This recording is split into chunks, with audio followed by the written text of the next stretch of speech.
Good morning. आज हम जानेंगे वास्तु एंड न्यूमरोलॉजी यानी अंक विद्या और वास्तु का आपसी संबंध। जब भी हम कोई एक घर खरीदते हैं या जब भी कोई एक व्यक्ति घर खरीदता है, एक प्लॉट फ्लैट या तो उसके दिमाग में हमेशा ये सवाल रहता है कि ये घर मेरे लिए शुभ रहेगा कि नहीं, ये ऑफिस मेरे लिए शुभ रहेगा कि नहीं, या वो अपना कोई एक बिजनेस सेटअप करता है किसी सिटी में जाके, तो उसके मन में हमेशा ये सवाल रहता है क्या ये शहर मेरे लिए लाभदायी है या नहीं। तो इन सब बातों का उसके दिमाग में आता रहता है कि प्लॉट शुभ है क्या नहीं, ये बिल्डिंग शुभ है क्या नहीं, ये जमीन फैक्ट्री के लिए शुभ है या नहीं, ये सिटी मेरे को अच्छा रिजल्ट देगी नहीं।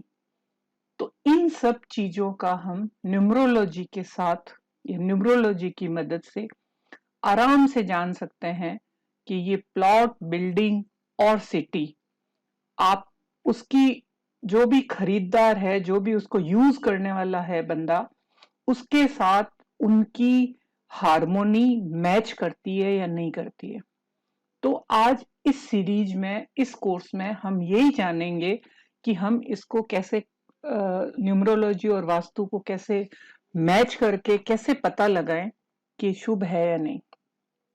तो इसके बारे में आइए हम ये समझते हैं कि हमने जैसे शुरुआत में देखा था कि हर जो ह्यूमन बीइंग होता है वो नेचर के 5 एलिमेंट से प्रभावित होता है। और ये सारे के सारे जो एलिमेंट्स है, अर्थ है, पृथ्वी, हवा, जल, अग्नि और आकाश, इन सब का रूट है वो साउंड है। ये सब साउंड पे डिपेंड करते हैं। ऑल जैसे साउंड है, जैसे नाम है, कोई मंत्र है या कोई नंबर्स है, इन सब का जो वाइब्रेशन होता है वो एक साउंड होता है। तो अर्थ जैसे दूसरे प्लैनेट है, वैसे पृथ्वी की भी अपनी एक मैग्नेटिक फील्ड होती है जिसको ग्रेविटेशन कहते हैं। तो जब मैग्नेट मोशन में होता है और एक इलेक्ट्रिकल फील्ड चारों तरफ जनरेट होती है, तो ये फील्ड अलग अलग स्ट्रेंथ का अलग अलग वाइब्रेशन होता है। तो उसी तरह हर एक ग्रह का, हर एक प्लैनेट का अपना एक अलग अलग वाइब्रेशन होता है। तो वैसे ही जो साउंड है, शब्द है, नंबर है, इन चीजों की भी अलग अलग टाइप्स की वेव्स होती है। जैसे वैदिक मंत्रों का जो उच्चारण है वो समृद्धि प्रदान करता है। जैसे कई बार व्यक्ति अस्वस्थ होता है तो उसे कहा जाता है कि रुद्री पाठ करे। तो रुद्री पाठ हेल्थ बेनिफिट के लिए होता है, उससे स्वास्थ्य लाभ होता है। इस बात को हम एक एग्जाम्पल से समझते हैं कि जैसे एक बांसुरी है, तो एक नौसिखिया बांसुरी बजाने वाला होगा और वो बांसुरी को बजाएगा, तो वो उसमें से इस तरह की कर्कश ध्वनि निकालेगा कि हमें लगेगा कि जितना जल्दी हो सके उसे बंद कर दे, और हम उसको सहन नहीं कर पाएंगे। लेकिन जिसको एक बहुत अच्छा बांसुरी बजाने वाला है आता है, और जब वो बांसुरी बजाएगा तो वही चीज हमको बहुत ही मधुर लगेगी, बहुत ही सुंदर लगेगी और हम उसका आनंद लेंगे।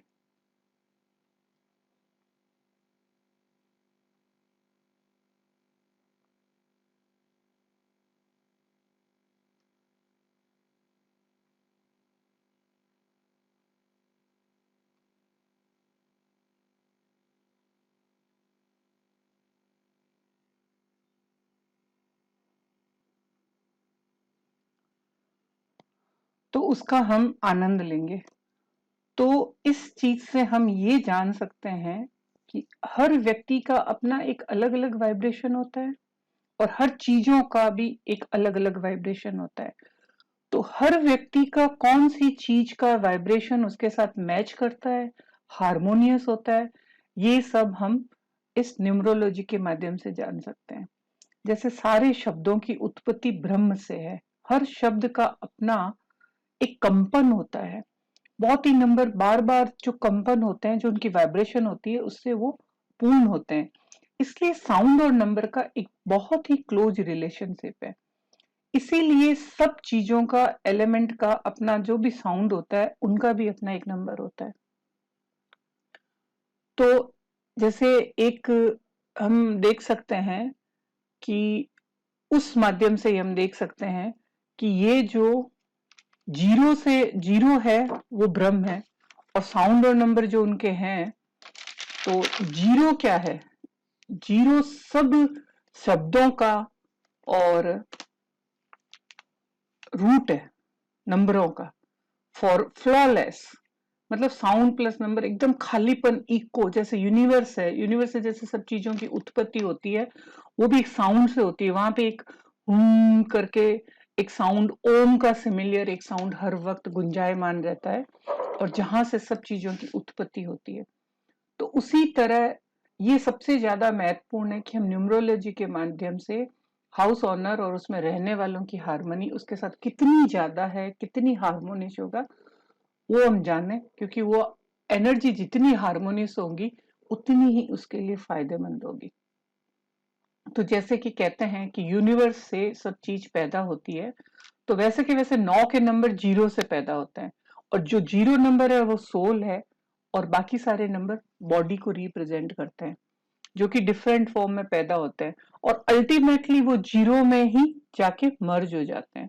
और ये साउंड जो है, चाहे ये वैदिक मंत्रों का साउंड है, और जो प्लैनेट की पोजीशन है, और जो सब एलिमेंट्स है, इनका अपना एक अलग अलग प्रभाव ह्यूमन बीइंग पर होता है, जिससे हम ये जान सकते हैं कि कोई भी प्लॉट, कोई भी बिल्डिंग किसी बंदे के लिए बेनिफिशियल है या नहीं है, सच ए नंबर का हाउस उसके बेनिफिशियल है क्या, और ये साउंड कोई भी प्लॉट, जो भी मतलब जो भी सिटी है वो बेनिफिशियल है कि नहीं, क्योंकि हम सिटी के नाम का एक नंबर निकाल के और उस व्यक्ति के डेट ऑफ बर्थ के साथ उसकी हार्मोनी कैसी है उसको हम देख सकते हैं।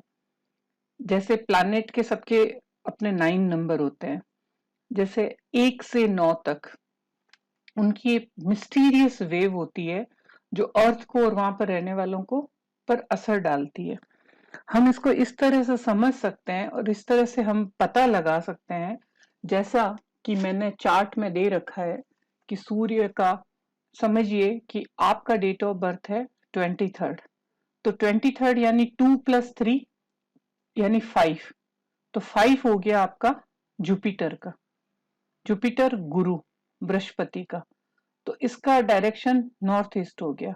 उसी तरह आपका नाम समझिए अन्नू है, तो अन्नू ए से उसका 1 नंबर हो गया, एन से उसका 5 नंबर हो गया, और यू, अगर आप यू देखते हैं तो यू से उसका 6 नंबर हो गया। तो आप 5, 6 और 1 को जोड़ेंगे तो ये हो गया 12, 12 और 1 2, 1 3 हो गया, यानी 3। तो 3 आपका 5 के साथ हार्मोनियस है या नहीं है। इसी तरह आपका जो सिटी का नाम है उसके अल्फाबेट और इनको आप जोड़ के मर्ज करके वो उसके साथ हार्मोनियस है या नहीं है, और वो वो उसके साथ हार्मोनियस है या न्यूट्रल है, या उसके साथ हार्मोनी एकदम नहीं है। ये चीजों को हम ये सब न्यूमरोलॉजी के माध्यम से जान सकते हैं। इसके बारे में मैं आपको कुछ एक बुक्स का लिंक दूंगी, कुछ पढ़ने के लिए बताऊंगी, जिनको आप पढ़कर सीख कर इसमें और आगे स्टडी कर सकते हैं कि इनको हम वास्तु के साथ कैसे यूज करें, और उससे ये जान सकते हैं कि प्लॉट, बिल्डिंग और उसमें निवास करने के लिए हार्मोनियस वाइब्रेशन है या नहीं।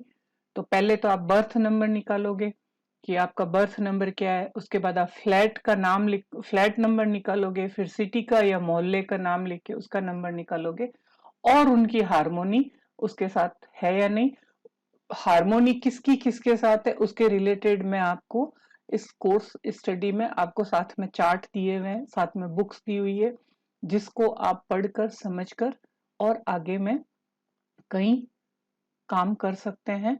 और उसमें आप अपने घर का वास्तु, आपका नाम और आपके घर के नंबर और आप जहां रहते हैं उन सबको न्यूमरोलॉजी के माध्यम से देख सकते हैं और उसमें सुधार कर सकते हैं।